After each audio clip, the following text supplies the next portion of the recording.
Hello everyone. Cost valuing profit analysis जो कि आपकी कॉस्ट अकाउंटिंग का इंपॉर्टेंट चैप्टर है, जिसे आप ब्रेक इवन पॉइंट के नेम से भी जानते हैं, उसका हम प्रैक्टिकल क्वेश्चन नंबर 11 डिस्कस करेंगे। रिक्वेस्टेड वीडियो है, देखेंगे इसे कैसे सॉल्व करना है। इस क्वेश्चन में अगर हम बात करें तो आपको जो फाइंड आउट करना है वो फाइंड आउट करना है आपको ब्रेक इवन पॉइंट। ठीक है बच्चा, तो क्वेश्चन को रीड करेंगे, हम समझेंगे, उसके बाद इसको सॉल्व करेंगे। तो अच्छे से समझने के लिए, हर एक पॉइंट को क्लियर करने के लिए वीडियो के साथ इन तक बने रहिएगा। देखते हैं इस क्वेश्चन में क्या है। और बात करूं कॉस्ट अकाउंटिंग के जितने भी इम्पोर्टेंट चैप्टर्स हैं आपके, तो उनके थ्योरी साथ ही साथ उनके इम्पॉर्टेंट प्रैक्टिकल क्वेश्चंस के सॉल्यूशंस आपको इसी चैनल पर देखने को मिल जाएंगे। तो आप एक बार कॉस्ट अकाउंटिंग की प्लेलिस्ट को चेकआउट ज़रूर कर लीजिएगा, उसका लिंक आपको डिस्क्रिप्शन बॉक्स में मिल जाएगा। और किसी भी टॉपिक से रिलेटेड आपको वीडियो चाहिए तो आप मुझे कमेंट सेक्शन में कमेंट करके बता सकते हैं। साथ ही साथ आप मुझे इंस्टाग्राम पेज पर भी इन्फॉर्म कर सकते हैं और टेलीग्राम चैनल पर भी ज्वाइन कर सकते हैं।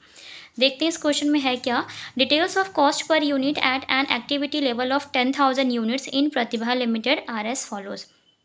यूनिट को ध्यान रखिएगा, ठीक है। जो प्रतिभा लिमिटेड है वो 10,000 उनका लेवल है, 10,000 यूनिट्स का, ये ध्यान रखना है हमें।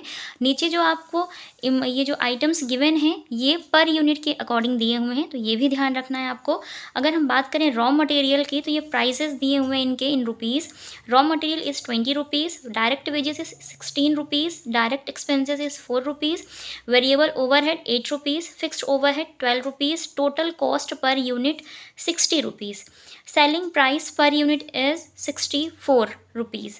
Profit per unit 4 rupees. How many units must be sold to break even? तो यहाँ पर वो पूछ रहे हैं कि कितनी यूनिट्स हैं जो ब्रेक इवन पॉइंट्स की सोल्ड हुई हैं, वो आपको फाइंड आउट करना है। दैट मीन्स कि break even point in units में फाइंड आउट करना है इस क्वेश्चन के लिए। ओके, तो ये पूरा क्वेश्चन है, इसको हम सॉल्व करेंगे और देखेंगे। तो आप चाहें तो इसको पर यूनिट के अकॉर्डिंग भी कर सकते हैं, और अगर आप चाहें तो यूनिट यहाँ पर गिवन है, तो पहले क्या करें, आप सारे ही अमाउंट्स को इस यूनिट के अकॉर्डिंग चेंज कर लें, उसके बाद क्वेश्चन को सॉल्व करें। ठीक है, जब आप चेंज करें ना तो थोड़ा सा क्वेश्चन लंबा हो जाएगा, बहुत ज़्यादा टाइम नहीं लगेगा क्योंकि बहुत ईजी क्वेश्चन है। ओके, हम सॉल्व करते हैं बच्चे। तो सबसे पहले हम क्या फाइंड आउट कर लेते हैं। देखिए यहाँ पर जो स्टार्टिंग में आपको ये देख रहे हैं ना, cost, raw material cost, direct wages, direct expenses, variable overhead, ये सभी जो चारों ये है ना, ये वेरिएबल कॉस्ट का पार्ट है। ठीक है बच्चा, किसका पार्ट है, वेरिएबल कॉस्ट का पार्ट है। तो आप इनको ऐड कर लीजिए। तो रॉ मटेरियल मैं ले लेती हूँ यहाँ पे 20 rupees, plus direct wages is 16 rupees, plus direct expenses 4 rupees, plus variable overhead आपका है 8 रुपये यहाँ पे। ठीक है, इन सबको आपको ऐड कर लेना है। तो 16 4 20, 20 40, और ये टोटल आ जाएगा आपका, अगर हम बात करें पर यूनिट के अकॉर्डिंग, वेरिएबल कॉस्ट आएगी आपकी 48 रुपीज़ बच्चे। अगर इसको आपको रुपीज़ में फाइंड आउट करना है, दैट मीन्स कि इस 10,000 यूनिट्स का अमाउंट जानना है, तो आप क्या करेंगे, कुछ नहीं करना, इसको कर दीजिए मल्टीप्लाई बाई 10,000 यूनिट्स बच्चे। ठीक है, क्या कर देंगे आप यहाँ पे, मल्टीप्लाई बाई 10,000 यूनिट्स बच्चा, बस इतना करना है आपको। ठीक है, तो जब आप इसको मल्टीप्लाई करेंगे यहाँ पे, तो ये आ जाएगा आपका 4,80,000, ये आएगी आपकी वेरिएबल कॉस्ट। कितनी यूनिट्स के लिए बच्चे, 10,000 यूनिट्स के लिए 4,80,000 रुपये। समझ गए ना आपको, इस पॉइंट को आप समझ गए होंगे, क्योंकि इन चारों को हमने ऐड कर लिया, उसके बाद क्या किया है, मल्टीप्लाई बाई 10,000 यूनिट्स किया है। आगे देखते हैं क्या है। यहाँ पर अब आपको दिख रहा होगा फिक्स्ड ओवरहेड। फिक्स्ड ओवरहेड की अगर हम बात करें बच्चे, तो यहाँ पे गिवन है ना 12 रुपये। तो आप चाहें तो इसको यहीं पर पहले ही कैलकुलेट करके अपने सामने रख लें। तो मैं लिख ले रही हूँ यहाँ पे फिक्स्ड कॉस्ट, जो कि 12 रुपये पर यूनिट के अकॉर्डिंग दिया है। टोटल यूनिट्स की बात करें हम, तो 10,000 यूनिट्स है, तो आप इसको इससे मल्टीप्लाई कर लीजिएगा, तो ये आ जाएगा 1,20,000 रुपये। ये सभी रुपीज़ में है बच्चे। ठीक है, समझ गए। नेक्स्ट देखते हैं क्या है। फिक्स्ड कॉस्ट हो गई हमारी। Total cost per unit, total cost का मतलब होता है इसमें बच्चा कि आपकी ये जो 48 रुपये है ना, प्लस ये 12 रुपये फिक्स्ड कॉस्ट इंक्लूडेड है। जब आप इसको ऐड करेंगे तो 60 रुपये वैसे ही बन जाएंगे। तो ये टोटल कॉस्ट पर यूनिट, ये इन्फॉर्मेशन के लिए दिया है, तो प्लीज़ कन्फ्यूज़ मत होइएगा। टोटल कॉस्ट कब बनती है, जब आप variable cost plus fixed cost करते हैं तो टोटल कॉस्ट आ जाती है। ठीक है, सेलिंग प्राइस पर यूनिट की बात करें तो गिवन है 64 रुपीज़। हाँ, 64।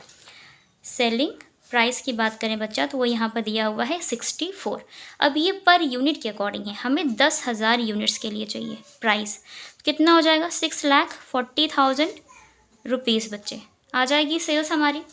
अब देखिए बहुत सारी चीज़ें यहाँ पर गिवन हैं, हमने कैलकुलेट कर लिया यूनिट के अकॉर्डिंग। अब एक एक करके फॉर्मूले पे हमें अप्लाई करना होगा। क्या फॉर्मूला होता है, पहले तो आप ये समझ लीजिए कि ब्रेक इवन पॉइंट का फॉर्मूला क्या होता है अगर रुपीज़ में आप फाइंड आउट करते हैं तो मैं यहाँ पर लिख रही हूँ break even point in rupees बच्चे, ठीक है, इन रुपीज़ लिख रही हूँ। तो यहाँ पर जो आप फॉर्मूला अप्लाई करते हैं वो करते हैं आप फिक्स्ड कॉस्ट अपॉन, यहाँ पे होता है नीचे कंट्रीब्यूशन इन रुपीज़, ये सभी रुपीज़ में होगा, देन मल्टीप्लाई बाय सेल्स बच्चे, यही होता है ना, ठीक है, याद है ये फॉर्मूला आप सबको, ठीक। ये सभी रुपीज़ में है, ये हमें रुपीज़ में फाइंड आउट करना, इसीलिए सब भी रुपीज़ में ही होगा। तो ब्रेक इवन पॉइंट तो ये हो गया। लेकिन देखिए फिक्स्ड कॉस्ट आपको पता है 1,20,000 है, सेल्स आपको पता है 6,40,000 है, लेकिन कंट्रीब्यूशन नहीं पता है, नहीं पता है ना आपको, दिख रहा होगा क्वेश्चन में कंट्रीब्यूशन तो कहीं है ही नहीं, ना क्वेश्चन में दिया हुआ ना यहाँ पर हमने फाइंड किया। करेंगे क्या, तो कंट्रीब्यूशन आपको कैलकुलेट करना होगा। तो कंट्रीब्यूशन का जो फॉर्मूला होता है आपको अगर याद हो तो आप बताइएगा, contribution equal to sales minus variable cost बच्चे, यही होता है ना, contribution equal to sales minus variable cost. तो सेल्स जो है हमारी वो देखिए दे रखी है 6,40,000 रुपये, वेरिएबल कॉस्ट हमने टोटल फाइंड कर ली थी 4,80,000 रुपीज़ बच्चे, इसको माइनस कर दीजिएगा। 6,40,000 जो कि सेल्स है आपकी, माइनस करेंगे वेरिएबल कॉस्ट कितनी है 4,80,000 बच्चे, तो कितना आ जाएगा आपको यहाँ पर, आपका कंट्रीब्यूशन आएगा 14 में से 8 गया तो 6, 5 में से 4 गया तो 1,60,000 इन रुपीज़ आएगा कंट्रीब्यूशन, 1,60,000। अब क्या करना है आपको, ब्रेक इवन पॉइंट फाइंड करना है, तो इस फॉर्मूले पर अप्लाई कर दीजिए, सारे अमाउंट्स को रख लीजिए, आ जाएगा कैलकुलेशन करने के बाद आपका break even point in rupees, ठीक है। तो यहीं पर कर देते हैं, इसको अप्लाई करेंगे। देखिए फिक्स्ड कॉस्ट मालूम है ना कितनी है, 1,20,000 है, तो 1,20,000 ले लीजिएगा फिक्स्ड कॉस्ट की जगह पे, 1,20,000 लिया हमने। कंट्रीब्यूशन 1,60,000 हमारा फाइंड किया था हमने, तो आया था हमारा कंट्रीब्यूशन कितना, 1,60,000 बच्चे, ठीक है। 1,60,000 से हम करेंगे divide and then multiply by आपका सेल्स कितना है आपका, अगर हम यहाँ पर बात करें तो वो है आपकी, ये देखिए 6,40,000 रुपये सेल्स है आपकी, सेलिंग प्राइस 6,40,000, सो 6,40,000 बच्चे, ठीक है।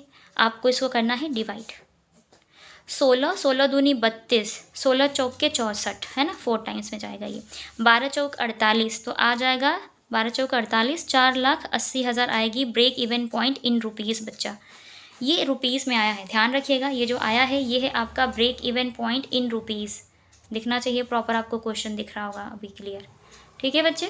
Break even point in rupees, question में कहा है कि break even point in units में चाहिए होगा, तो अब यूनिट्स का फॉर्मूला क्या होता है ब्रेक इवन पॉइंट का, क्या याद है आप सबको, अगर याद है तो बताइए कमेंट सेक्शन में कमेंट करके, ठीक है। तो चलिए देखते हैं ब्रेक इवन पॉइंट का formula, break even point in units बच्चे, ठीक।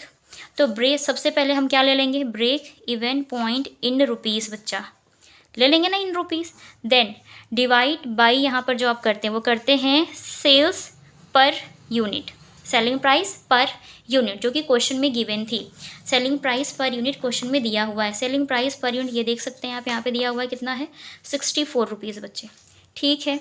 यहाँ पर भी हमने लिखा था सेलिंग प्राइस पर यूनिट है 64, 10,000 यूनिट्स का ये आ गया था, ठीक है। तो अब यहाँ पर ब्रेक इवन पॉइंट्स यूनिट्स में फाइंड करना है, तो सबसे पहले जो break even point in rupees आया था बच्चा, ये देखिए break even point in rupees आया है कितना, 4,80,000, तो आप यहाँ पर 4,80,000 को लीजिए, 4,80,000, then divide by selling price per unit is your 64 rupees, डिवाइड कर दीजिए, यूनिट्स में आ जाएगा break even point.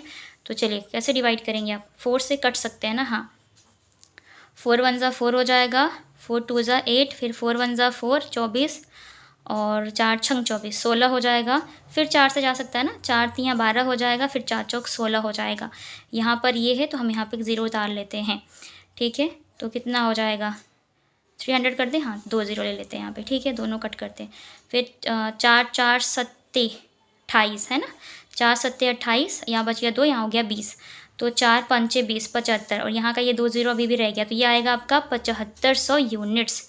Calculator allow है तो आप कैलकुलेटर से कैलकुलेट कर सकते हैं, ठीक है बच्चा।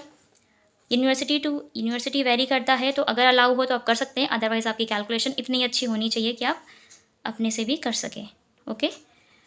तो ये आ जाएगा आपका break even point in units, आएगा आपका 7500 यूनिट्स। बस इस क्वेश्चन में यही करना था आपको, क्वेश्चन नंबर 11 में।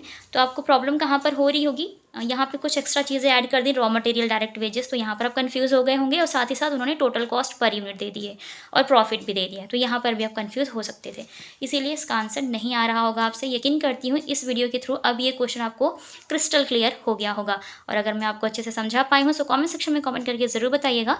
अपने फ्रेंड्स के साथ ज़रूर शेयर करें ताकि उनकी भी हेल्प हो सके। चैनल पर आप हमारे नए विजिटर हैं तो चैनल को सब्सक्राइब कर लें, साथ ही साथ बेल आइकन को प्रेस कर लें ताकि आने वाली वीडियोस की नोटिफिकेशंस आपको बिल्कुल टाइम पर मिलती रहे। सो आज की वीडियो में इतना ही, मिलते हैं नेक्स्ट वीडियो में, तब तक के लिए take care and thank you so much for watching this video.